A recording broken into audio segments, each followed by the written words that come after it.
Asalaamu calaykum waraxmatullaahi wabarakaatuh. Kulan wacan wanaagsan daawadayaal markasta naga daawanaysaan kusoo dhawaada warka Samareeb TV. qodobada warka Samareeb TV ugu doorkoranaya waxaa ka mid ah ICJ oo beesha caalamka u jeedisay tallaabo xal u ah xiisada doorashada Soomaaliya. musharaxiinta oo go'aan ka gaaray codsiga farmaajo iyo buuqariyay kulanka. afar maamul goboleed iyo gobolka Banaadir oo soo saaray qoraallo wadajir ah. ciidamo ka amar qaata Cali Guudlaabe iyo Shataqeeye oo dacwad lagu gudbiyay. xildhibaano habargedir ah oo taageeray madaxweyne farmaajo. daawadadan ugu cusubtaan ugu soo bir subscribe saar gambalkan fursi aad u heshid wararkii ugu dambeeyay aynu soo dhigno. waa maalinimo Axad taariikhda ay ku beegantahay 18 bisha April 2021 kun soo dhawaada qodobadaas iyo kuwa kale dhameystiran. ayna ku bilownay qalalaasaha dabadheeraaday ee doorashooyinka Soomaaliya ayaa wuxuu galay marxalad halis ah. waxaa sidaasi warbixin ay soo saartay ku sheegtay hay'adda xasradaha caalamiga ah ee International Crisis Group oo sheegtay in khilaafka ka taagan doorashada Soomaaliya ay isku bedeli karto gacan ka hadal. hay-adda oo ka hadashay muddo kordhinta loo sameeyay hay'adaha dowladda Soomaaliya ayaa sheegtay inay sababi karto dib u dhac ku yimaado horumarka Soomaaliya, waxayna hay-adda muujisay cabsida ku aadan in xubnaha mucaaradka ay iyagana sameeyaan geedi socod bar socda kan dowladda Soomaaliya. saaxiibada dibadda ee Soomaaliya oo uu hogaaminayo Midowga Afrika oo ay taageerayaan Mareykanka, Golaha Ammaanka ee Qaramada Midoobay iyo Midowga Yurub waa inay u istaagaan abaabulidda iyo hogaaminta wadahadallo cusub oo dhexmara dhammaan saamilayda siyaasadda Soomaaliya si loo dejiyo khariirad loo maro doorashooyinka waqtigooda ku dhaca, ayaa lagu yiri qoraalka. hay-adda ayaa tiri dhammaan jiilayaasha dibadda waa in ay si aan shaki ku jirin u muujiyaan inay diyaar u yihiin in cunaqabateen lagu soo rogo dhinacyada hor istaagaya hindisaha cusub ee lagu doonayo waddo la isku afgarto oo horey loo socdo, ayaa lagu sii yiri warbixinta.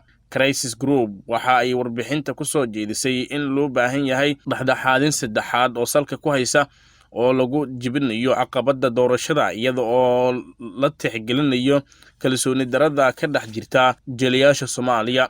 xaqiiq ahaan si kastaba ha noqotee doorasho kasta waxay u baahan tahay in si ballaaran loogu saleeyo handaabka heshiis September 17keeda, iyadoo la og yahay in doorashada aan tooska ahayn ay tahay habka keliya ee suurtagalka ah ee lagu codeyn karo jawiga amniga ee maanta, maadaama Al-Shabaab ka taliso dhul ballaaran oo koonfurta dalka ah ayay ku dartay warbixinta hay-adda. Crisis Group ayaa si cad u sheegtay in laga soo gudbay waqtigii la sugi lahaa in siyaasiyiinta Soomaalida ay keligood go'aan gaaraan maadaama muddo badan la isku fahmi waayey, waxayna tilmaantay in khilaafka fursad weyn siiyey kooxda Al-Shabaab, sidoo kalena uu caqabad ku noqday horumarkii ka socday dalka.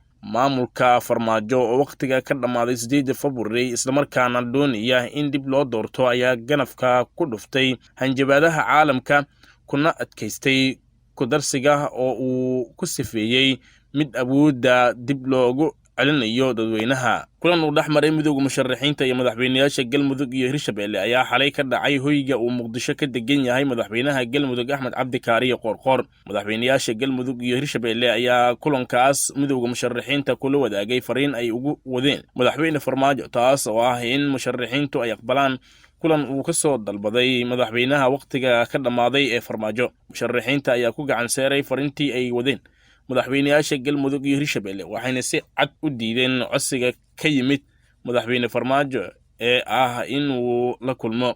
sidoo kale ilo ku dhow kulankii dhacay xalay ayaa warbaahinta u xaqiijiyay in Cabdiraxmaan Cabdishakuur uu isaga baxay kulanka kadib markii Qoorqoor iyo Cali Guudlaabe ay u la yimaadeen musharaxiinta fariin aan ku turjumayn mowqifkii ay ka sugayeen. madaxweynayaasha Galmudug iyo Hirshabelle Qoorqoor iyo Cali Guudlaabe ayaa lagu sugayay inay mowqif cad ka qaataan muddo kororsiga farmaajo, islamarkaana ay go'aankooda ka caddeeyaan shirweynaha beelaha Hawiye ay iclaamiyeen Isniinta toddobaadkan. hase yeeshee kulankii xalay u dhaxeeyay iyaga iyo musharaxiinta ayay xaadirayeen iyagoo ah fariin sidiyaal, taas oo keentay in kulanku uu ka baxo musharax Cabdiraxmaan Cabdishakuur kadibna sidaas lagu kala tago.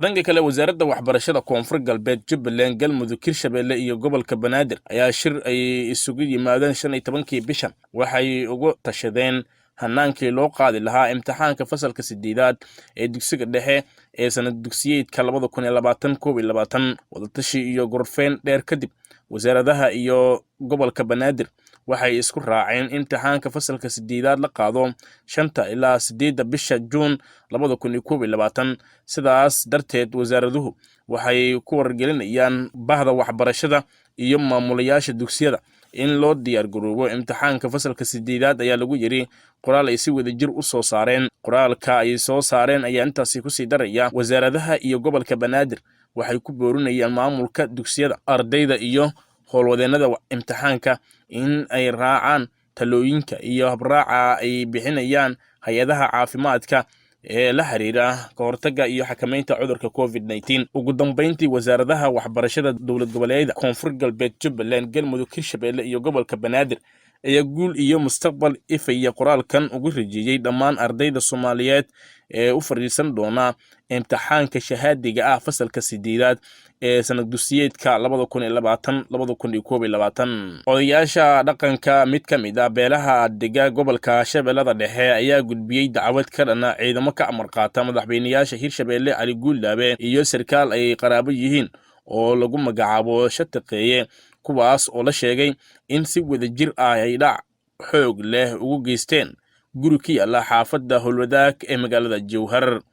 odayaasha dhaqanka ayaa sheegay in sarkaalkan iyo ciidanka ka soo baxay guriga Ali Guulaabe ay galeen guriga haweeney lagu magacaabo Khataro Cabdulle Raage, isla markaana ay ka qaateen dahab, lacag caddaan ah iyo agabyo kale oo guriga yiilay. sidoo kale waxaa la sheegay in qoyskan muddo saacado ah loo geystay hanjabaad iyo cabsi gelin, waxaana warqadda dacwadda loo gudbiyey taliyaha ciidamada xoogga Jenaraal Odawaye Yuusuf Raage, sidoo kalena la ogeysiiyey taliyaha qaybta 27aad ee militariga Soomaaliya oo hoos taga sarkaalka lagu magacaabo Shataqeeye. odayaasha ayaa dalbaday in taliyaha uu wax ka qabtay dhaca bareerka ah ee ay sheegeen in ciidamada xoogga dalka ay u geysteen dad shacab ah, isla markaana sharciga la horkeeno askartu ku lug lahayd. xildhibaanadan oo taageersan madaxweyne Farmaajo ayaa sheegay in xildhibaanadii tegay guriga Saadiq John ay carqalad ku yihiin amniga iyo xasiloonida dalka. waxay sheegeen in ay taageersan yihiin dowladda, isla markaana ay ka soo horjeedaan dhibaato ay dalkan loo horseedo. xildhibaan Ubax Tahliil, xildhibaan Warsame Joodax iyo xildhibaano kale ayaa ka soo horjeestay in laga soo horjeesto muddo kordhinta Farmaajo uu samaystay. waxaa magaalada Muqdisho xabsiga la dhigay 10 ka mid ah ciidamada booliiska Soomaaliya, sida uu sheegay taliska ciidanka booliiska Soomaaliyeed. ciidankan oo ka tirsan saldhigga degmada Hodan ayaa la sheegay in ay diideen in ay weeraraan guriga taliyihii hore ee ciidanka booliiska gobolka Banaadir, Jenaraal Saadiq John, kaasi oo degan aagga Shirkoole. ciidankan ayaa la sheegay in ay moobilada ka qaateen ciidamada Saadiq John, kadibna ay ku amreen in ay ka tagaan aagga oo aysan rabin naftooda iyo qoryaha ay wataan. intaas kadib ayaa la sheegay in la waayay askartaas. teelka lagala soo xiriiro saacado kadib ayay tageen saldhiggii ay ka tirsanaayeen ee degmada Hodan, waxaana la sheegay in laga shakiyey oo xabsiga loo taxaabay. sidoo kale taliska ciidanka booliiska ayaa askartan markii ay u tageen amray in la xiro, waxaana lagu eedeeyey dacayad amni maadaama ay ka soo tageen goob ammaankeeda lagu aleeyay weliba iyadoo aan wax dagaal ah dhicin. waxaa sidoo kale lagu qabsaday sababta aysan ula dagaalin markii ay u tageen ciidanka Saadiq John. xaaladda magaalada Muqdisho ayaa hadda degan, balse waxaa weli jira jawi colaadeed oo ka dhashay dhaqdhaqaaqyadii ciidan ee dowladda Soomaaliya ay ka shakaysan tahay saraakiisha qaar oo ay aaminsan tahay inaysan diyaar u ahayn weerarka Saadiq John. telefishinka dowladda Iiraan ayaa magacaabay nin ay sirdoonka dalkaas sheegeen inuu ka dambeeyay weerarkii todobaadkii hore lagu qaaday xarunta nukliyeerka Natanz.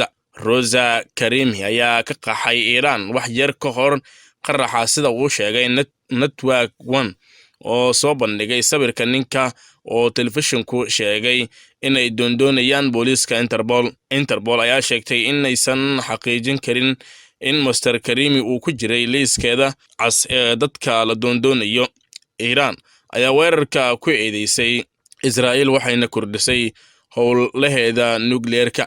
Israa'iil ma aysan xaqiijin mana beenin inay ku lug lahayd weerarkaas, balse raadiyo dadweyne oo Israa'iil laga leeyahay ayaa ilo sirdoonka ah ka soo xigtay inuu ahaa howlgal dhanka internetka oo ay fuliyeen Mossad. Weerarka ayaa ku soo beegmay wax yar ka hor Iiraan oo lagu waday inay ka qayb qaadato wadahadallo looga gol lahaa soo celinta heshiiskii nukliyeerka 2015 ee ay la gashay Mareykanka, UK, Faransiiska, Shiinaha, Ruushka iyo Jarmalka.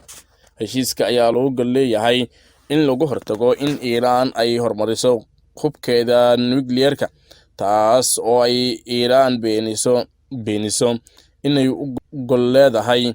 Israa'iil ayaa ka soo horjeesatay heshiiska iyadoo sheegtay inuusan ka hortagaynin in Iiraan ay yeelato hub nukliyeer ah. Heshiiska oo ay horseeday in Iiraan ay xadido howlaheeda nukliyeerka iyadoo ku bedelanaysa in laga khafiifiyo cunaqabataynta ayaa khatar ugu jiray inuu burburo kadib markii madaxweynihii hore ee Mareykanka Donald Trump uu heshiiskaas isaga baxay sanadkii 2018.